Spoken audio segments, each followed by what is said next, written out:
Reka dusome ijambo ry'Imana yanditse muri Zaburi ya 11 umurongo wa 3.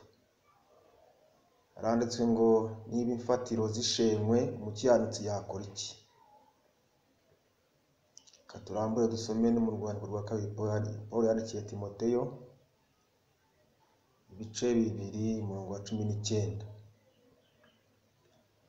Haranditswe ngo nyamara urufatiro rukomeye rw'Imana ruracyahagaze, rwanditsweho iki kimenyetso ngo Uwiteka azabe, kandi ngo umuntu wese uvuga izina ry'Uwiteka ave mu bidatunganye.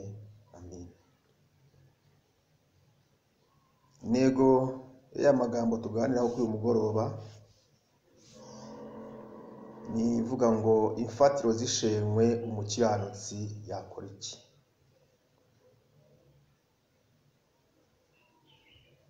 Bwa mbere na mbere kuri aya magambo reka tubanze dusobanukirwa n'aya magambo atatu aboneka muri iyi ntego y'iki cyigisho cy'uyu munsi.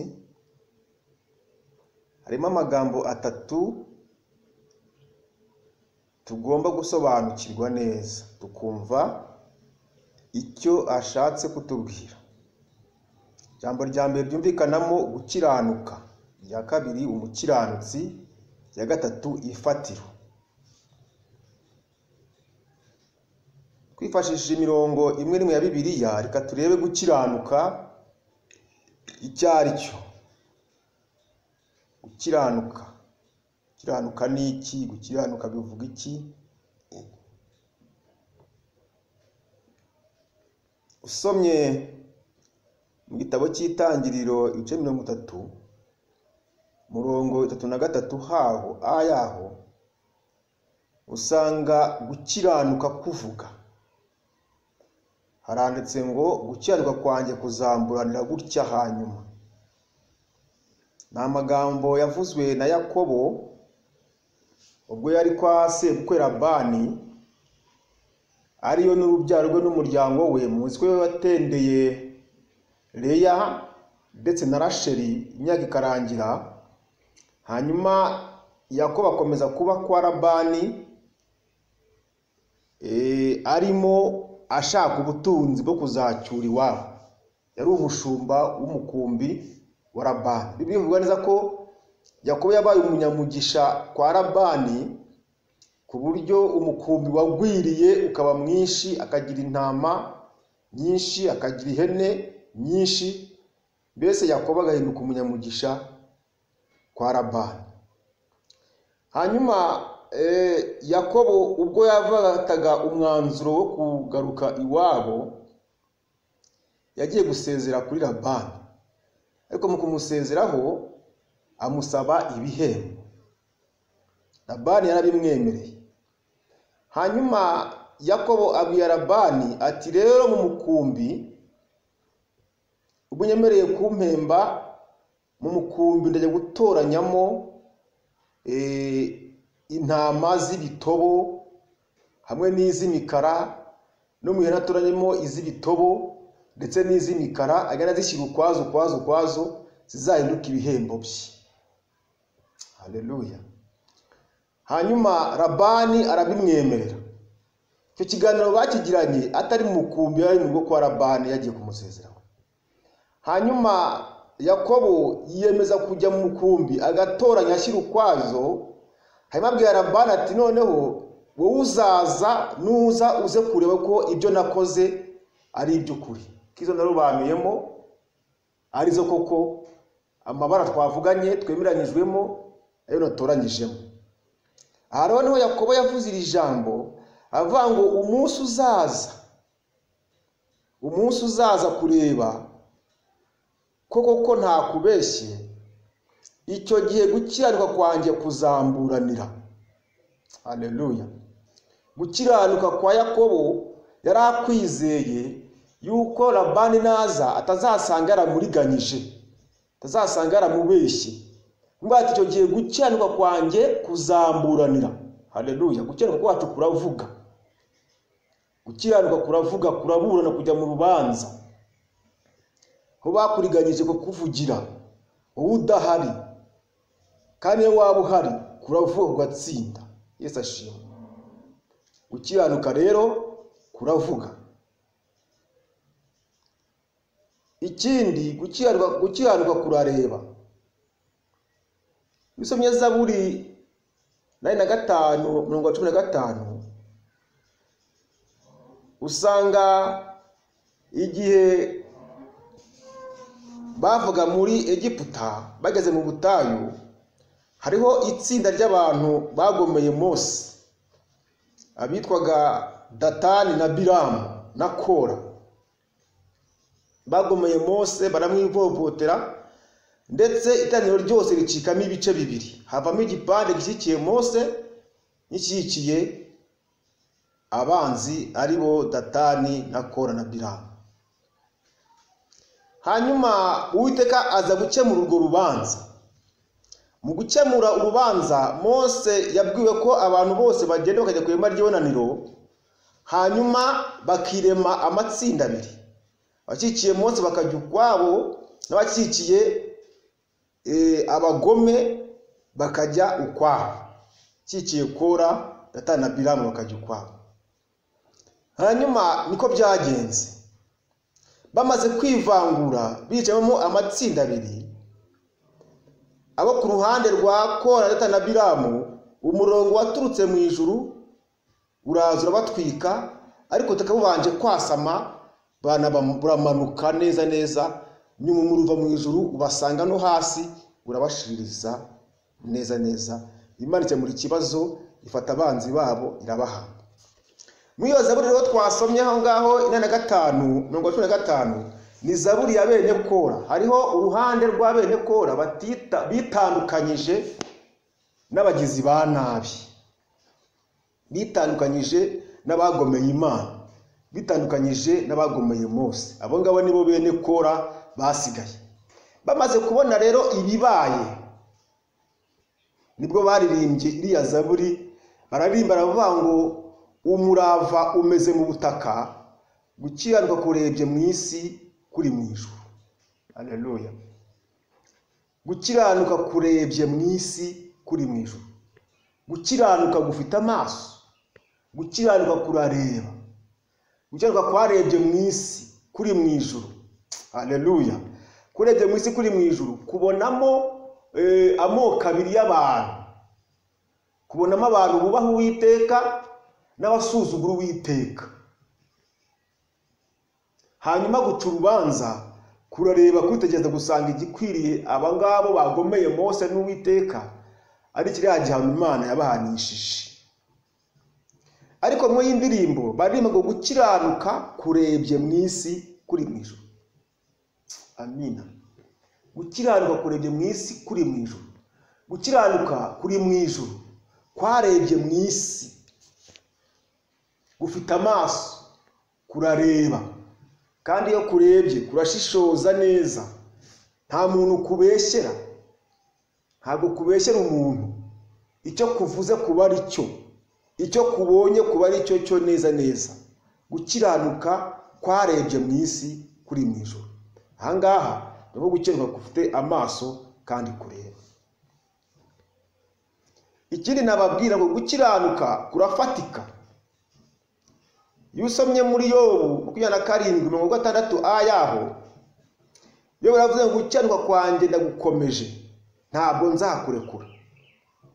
Ko Yobu yabwiye inshuti ze ubwo zamusuraga, yari ari mu bibazo, muzi ubuzima Yobu yahuye nabwo, kuntu byamugendekeye, ibibazo yinjiyemo, akabura abana, akabura abagaragu, akabura buri kintu cyose, umubiri ugafakorwaho, Yobu agatesekara, inshuti zikamusura nazo ngo zimuhumurize, zikamusonga, zikamushinja ibyaha, kugeza no ku rwego umugore yamwitakanye. Ariko Yobu mu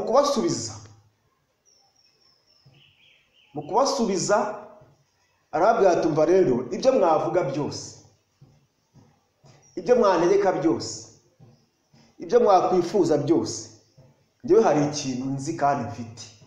Haleluya. Arabwira ngo gukiranuka kwanjye ndagukomeje, ntabwo nzakurekura. Gukiranuka Yobu yari agufite kandi gufatika. Haleluya.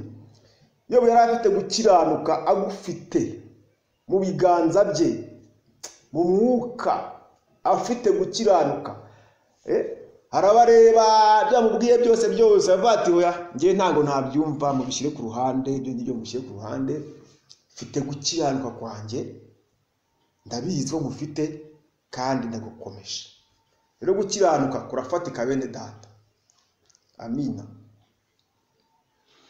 Kandi gukiranuka kurakora, gukora imirimo.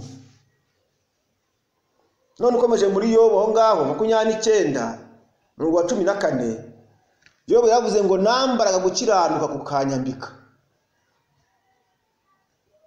Yobu yajyaga yambara gukiranuka kandi kukamwambika. Gukiranuka gufite imyambaro, kwambika abantu, kwambika abagufite. Gukiranuka kwambika abantu, kwambika abantu bagufite. Gukiranuka kandi kuragenda.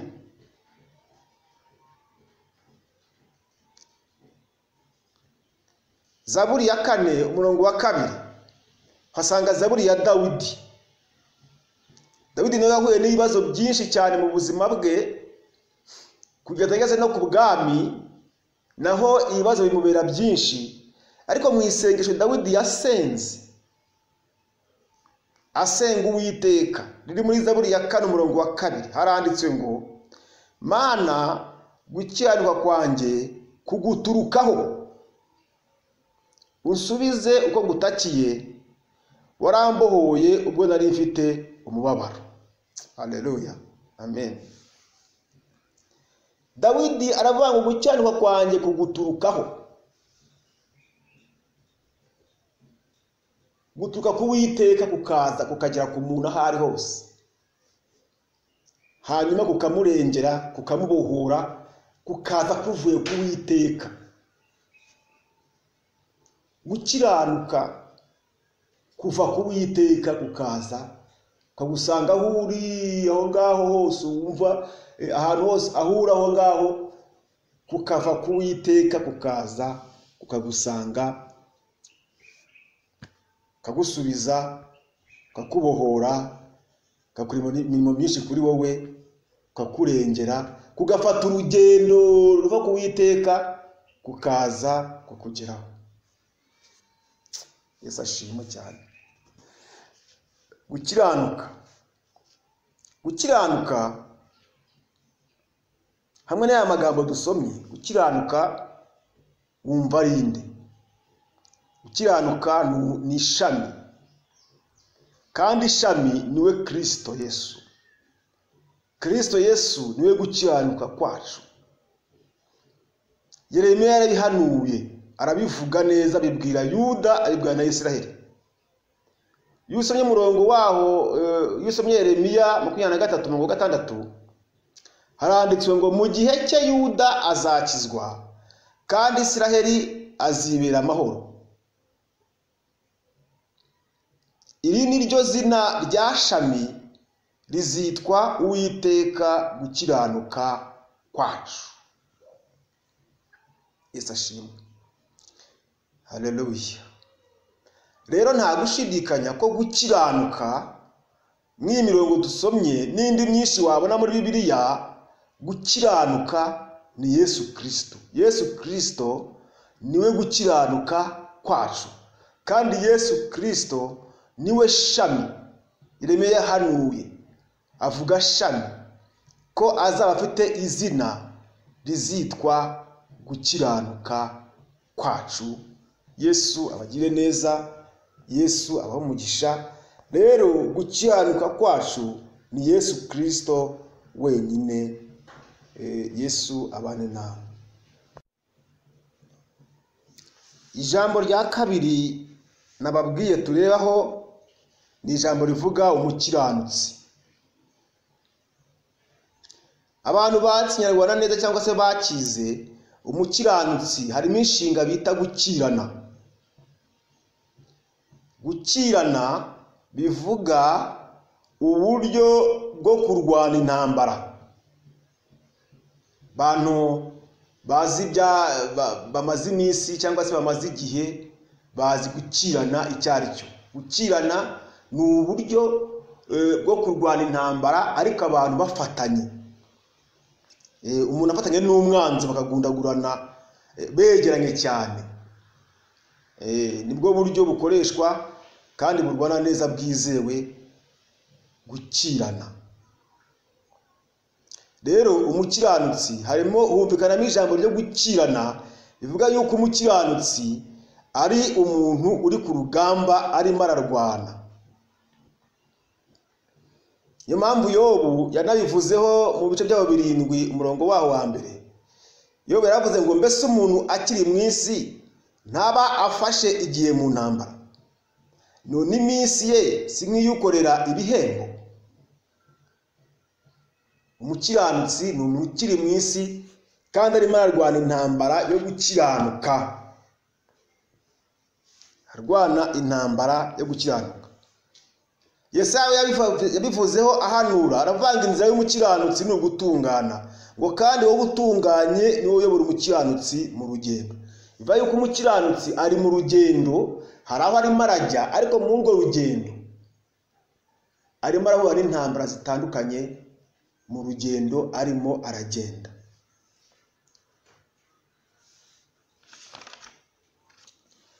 Muri izo ntambara rero zitandukanye azirwanisha icyo bita gukirana, azirwana akirana, arwana intambara akirana. Mpamvu Pawulo nawe yabivuzeho abwira itorero ry'Abaefeso, abwira uburyo bagomba gutwara intwaro zose z'Imana, ndetse ababwira n'uburyo intambara turwana imeze muri urugendo turimo tugenda. Ababwira uburyo intambara imeze n'ukuntu bagomba kuyirwana bameze. Pawulo yavuze intwaro zose z'Imana, ariko mu bice 3 by'Abaefeso 12 yavuze uburyo umwanzi ameze. Kadusome turebe. Haranditswe ngo kuko tudakirana n'abafite amaraso n'umubiri, ahubwo dukirana n'abatware, n'abafite ubushobozi, n'abategeka iyi si y'umwijima, n'imyuka mibi y'ahantu ho mu ijuru. Ngo ni mwumva iyo ntambara. Imana idufashe. Dukirana. Ubundi buno buryo bwo kurwana abantu bakiranye nibwo bwiza, nibwo bunesha umwanzi. Niyo mpamvu ari muri urugendo turimo, intambara barwana niyo gukirana, nkuko Pawulo yabibwiye Abaefeso. Ubundi gukirana ni uburyo bukoreshwa kurwana ariko umuntu umwegereye cyane, kuko iyo umwegereye umubuza amahwemo. Iyo umwegereye ntabona uko acura indi migambi yindi. Iyo umwegereye ntiyagutera ibuye. Iyo umwegereye ntiyakurasa umwambi. Pawulo yabivuze ati mutware kwizera kuko muzazimisha imyambi wa mubi aturasa. Ariko iyo umwegereye abura ukuntu akurasa. Ngoro rwo gukirana natwe intambara turimo Pawulo yavuzeho, yavuga ngo ntago dukirana n'abantu b'umubiri nyamubiri, abantu nkatwe, ahubwo dukirana n'abatware, abafite ubushobozi, abategeka b'iyi si y'umwijima, ndetse n'imyuka mibi. Mw'iyi ntambara rero yo gukiranuka, yo gukirana, dushaka gukiranuka, duhanganye n'abanzi batatu, aribo isi, umubiri na Satani. Kandi intego yabo ni ukutubuza, ni ukutugarura, ni ukuduhagarika, ni ukutunaniza mu rugendo, kugira ngo tutazagera ku gukiranuka kwacu ari we Yesu Kristo. Doko intambara turwana uyu munsi wa none ni itubuza kugira ngo tutazagera kuri kwa gukiranuka kwacu ari we Yesu Kristo. Yesu agire neza, Yesu akomeze kudufasha, Yesu adushyigikiye muri iyi ntambara kugira ngo tubashe natwe kuzajya gukiranuka nyakuri ari we Yesu Kristo. Imana tugire neza. Muri iyo ntambara rero turwana, hari ahantu tuba duhagaze. Iyo umuntu arwana intambara afata ibirindiro. Umuntu arwana intambara arashikama.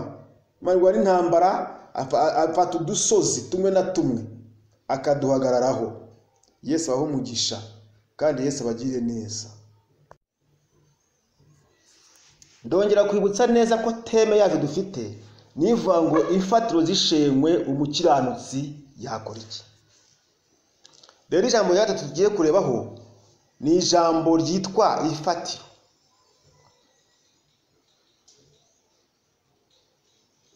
Imfatiro. Imfatiro ni ahantu umurwanyi, umuntu urwana intambara ashinga ibirenge. Ni ahantu urwana intambara afatira pozisiyo yo kurwana. Ni ahantu hifashishwa, nibyo wifashisha kugira ngo urwane urugamba. Dore ko ifatiro ni ibikoresho, usanga ibikoresho rimwe na rimwe ni udusozi turunaka, ni ibintu byose wakwifashisha kugira ngo urwane urugamba urebe yuko warutsinda. Ibyo byose rero bikuye mu ijambo rimwe ryitwa imfatiro. Abera tugira imfatiro nyinshi. Tugira imfatiro nyinshi twifashisha mu kurwana iyi ntambara yacu y'umwuka. Turwana kugira ngo tugere ku gukiranuka nyakuri. Tugere ku gukiranuka kwacu ari Yesu Kristo. Muri iyi ntambara rero turimo turwana tugira imfatiro nyinshi. Reka turebe wenda zimwe na zimwe umuntu yafashisha kugira ngo twumve neza imfatiro z'abanyetorero, imfatiro z'abizera, imfatiro z'abakristo, imfatiro z'abakiranutsi barwana intambara yo gukiranuka kugira ngo barwane iyo ntambara kandi bayineshe neza. Bagira imfatiro zimwe na zimwe.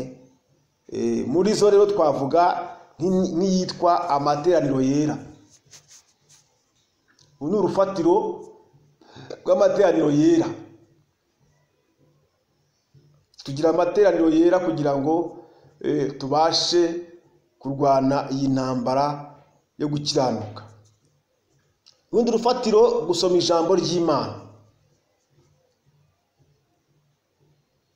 Urundi rufatiro ni amasengesho. Dukora amasengesho, turasenga, tugahamagara Imana, tugatabaza. Narwo ni urufatiro rudufasha kurwana intambara. Kuririmba narwo ni urufatiro, cyane cyane kuramya Imana no guhimbaza Imana. Narwo ni urufatiro. Iyo turimo kuramya Imana bidufasha kurwana intambara y'imyuka mibi. Urundi rufatiro ni urufatiro rw'imirimo yo gukiranuka y'abera. Imirimo dukora dusurana, dufashanya, dukora ivugabutumwa n'ibindi byose dukora. Iriya ni imirimo, kandi iyo twabikoze Satani ararakara, iyo twabikoze isi irarakara, iyo twabikoze umubiri urarakara. Ibyo byose rero ni imfatiro dufite kandi dukoresha kugira ngo tubashe kurwana intambara yo gukiranuka. Mu ivugabutumwa rero dushobora kuvuga ivugabutumwa ry'ibiterane, ni urufatiro rw'ibiterane. Ivugabutumwa ryo gutanga amaturo n'icyacumi, tubivukoresha ivugabutumwa. Ibyo byose ni imfatiro zacu tuba duhagazeho turwana intambara yo gukiranuka. Teme yatubwiye ngo imfatiro zishenywe umukiranutsi yakora iki. Izo mfatiro rero mbabwiye ni imfatiro dushyiraho. Hari n'izindi wagenda ushyiraho ukazongera zikaba nyinshi, ariko nta kindi gituma uzishyiraho ni ukugira ngo urebe ukuntu warwana intambara yo gukiranuka. Isashimwe kugira ngo urwane intambara ugere ku gukiranuka nyakuri.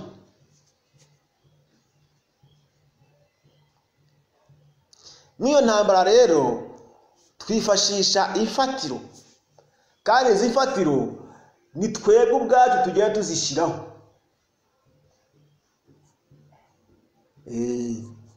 Tujya dushyiraho ifatiro, duhindura uburyo bwo kurwana, nk'ubwo muri iyi minsi imfatiro z'amateraniro rero nuko zanyeganyejwe, ariko twafashe urundi rufatiro rwo mu magurupe. Dore turimo turumva ijambo ry'Imana ku ma WhatsApp, nabwo ni urufatiro ariko twashyizeho kugira ngo tukomeze turwane intambara yo gukiranuka. Ariko muhumure, Yesu aturi hafi. Yesu ashimwe cyane. Rero jambo ry'Imana yatubwiye ngo mbese niba ifatiro zishenywe, umukiranutsi yakora iki? Niba ifatiro wifashisha urwana intambara yo gukiranuka zishenywe, aho ukandagiye bagusenyera, umukiranutsi yakora iki? Haleluya. Igisubizo kiri mu ijambo ry'Imana nacyo. Igisubizo twagisomye mu rwandiko rwa kabiri Pawulo yandikiye Timoteyo, ibice 2:19. Niho kiri igisubizo cya nyacyo kizima. Haranditswe ngo nyamara urufatiro rukomeye rw'Imana rwo ruracyahagaze. Haleluya. Haleluya, haleluya, haleluya. Urufatiro rw'Imana rwo ruracyahagaze, ndetse rwanditsweho ikimenyetso ngo Uwiteka azi abe. Haleluya, haleluya, haleluya. Urufatiro rw'Imana ruracyahagaze. Nubwo izindi fatiro zose zasenywa zikarangira rwose zigashiraho, ariko haracyariho urundi rufatiro rutajya rusenywa. Haracyariho urundi rufatiro rutajya runyeganyezwa. Haleluya. Haracyariho urundi rufatiro rw'Imana kandi rukomeye. Izindi fatiro zagiye zisenywa nuko zashyizweho n'abarwanyi. Rikavuga abarwanyi bari mu ntambara yo gukiranuka. Ifatiro zabo zishobora gusenywa, umwanzi akazisenya, ugashaka aya maraya naye akayasenya, kajya mu butayu akagusangayo, kajya mu rusengero akagusangayo, ugakora imirimo akayangiza, wateguye ibitanda akabisenya, apanga amasengesho agapfa, imfatiro zigasenywa. Ariko menya neza yuko hariho urundi rufatiro rukomeye. Haleluya, haleluya. Hariho urundi rufatiro rukomeye, urufatiro rw'Imana kandi ruhagaze. Kuvuga yuko izindi fatiro zose zaraguye, zarasenyutse, zaguye hasi, ariko urw'Imana rwo ruracyahagaze. Ndetse urwo rufatiro rw'Imana rwanditsweho ikimenyetso ngo Uwiteka azi abe. Yesu ashimwe. Haleluya. Rero nk'uko teme yacu yarimo itubaza ngo ifatiro zisenywe umukiranutsi yakora iki? Ifatiro zisenywe nta kintu umukiranutsi yakora keretse kumenya. Agomba kumenya, umukiranutsi agomba kumenya ko niba ifatiro yifashishaga arwana intambara yo gukiranuka zishenywe, ariko haracyari urundi rufatiro rudasenywa. Amina. Haracyariho urundi rufatiro rukomeye. Haracyariho urundi rufatiro rwanditsweho amagambo ngo Uwiteka azabe. Hanyuma urwo rufatiro akaba ari rwo yimukiraho. Haleluya, haleluya. Urwo rufatiro akaba ari rwo yimukiraho, urwo rufatiro akarwizera, urwo rufatiro akarwiringira, ibyo byose akabiha urwo rufatiro, akavana amaso ku bindi, agahanga amaso urwo rufatiro. Yesu ashimwe. Haleluya. Urwo rufatiro rwonyine rwo rwonyine umukiranutsi akwiye guhita ahungiraho, kuko rwo rwonyine rutanyeganyega, ntabwo rusenyuka, nta warusenya, nta warushobora. Urufatiro rw'Imana rwo ruracyahagaze. Yesu abahe umugisha, Yesu abagire neza. Haleluya. Rero ifatiro zishenywe, umukiranutsi agomba kumenya ko hari urundi rufatiro rw'Imana ruhagaze kandi rutanyeganyega kandi rukomeye, rwanditseho ikimenyetso kivuga ngo Uwiteka azabe. Bavuga ati Imana iranzi, Imana iranzi. Haleluya. Imana irakuzi, ikuzi n'amazina. Yeremiya yaravuze ngo Imana yabwiye Yeremiya ngo nakumenye ntarakurema mu nda ya nyoko. Haleluya. Uwiteka aratuzi. Ifatiro zisenyutse ko zasenyuka kose, izere neza kandi wiringire, unahamye neza yuko Uwiteka akuzi. Rero ntacyo uzaba ifatiro zasenyuka ukavuga ngo ubuzima burahagaze, imibereho irahagaze, byose binshikiyeho. Reka humura, hari urufatiro rw'Uwiteka rwanditsweho ngo Uwiteka azi abe. Imana irakuzi rero, Imana irakuzi, Imana irakuzi. Dore yaravuze ngo uzi imigendere yanjye, uzi imyicarire yanjye, uzi imivugire yanjye. Haleluya. Ninjoro urandeba, ku manywa urandeba, uranzi wese, unzi mu magufa yanjye urayazi, mu misokoro yanjye urayizi, ahantu hose urahazi. Haleluya. Imana iratuzi. Yo nimuhumure, nimukomere, murwane intambara nziza yo gukiranuka, kandi ifatiro zisenywe mwizere urufatiro rw'Uwiteka. Bene Data ruracyahagaze, rwanditsweho ngo Uwiteka azi abe. N'amazina yacu yanditswe ku rufatiro. Nimuhumure, mukomere, kandi muze kugira ibihe byiza byo kwiringira no kwizera ko urufatiro rw'Imana rugihagaze, nta cyarunyeganyeje. Ubu muri iyi minsi murabona ibintu byinshi binyeganyega rwose. Ifatiro nyinshi zirimo ziranyeganyega, zirimo zirakurwaho, ifatiro zirakurwaho ubutitsa. Ariko reka nimuhumure, aho muri hose mu ngo, aho muri hose mu kazi, aho muri hose mumenye ngo urufatiro rw'Imana ruracyahagaze, kandi nirwo twizeye, nirwo twiringiye, nirwo duhanze amaso, nirwo dukorana narwo mu buzima bwacu bwa buri munsi. Yesu abahe umugisha, kandi Yesu akomeze kubagirira neza. Rero menya neza yuko urufatiro rw'Imana rugihagaze. Reka dusenge Imana. Mana Data wa twese dukunda, turagushimiye ko waduhamagariye, ukaduhamagara uyu murimo, ukaduhamagara mwiza, uhamagara wo gukiranuka. None mu buzima turimo uyu munsi wa none, mu rugendo rwo gukiranuka turimo, harimo intambara zitandukanye, kandi nkuko birivuga neza Yesaya 5:7 avuga ngo umukiranutsi arashira kandi ntawe ubyitaho. Ariko Data twizeye neza ko ari wowe waduhamagaye kandi ushyigikiye imirimo dukora yose.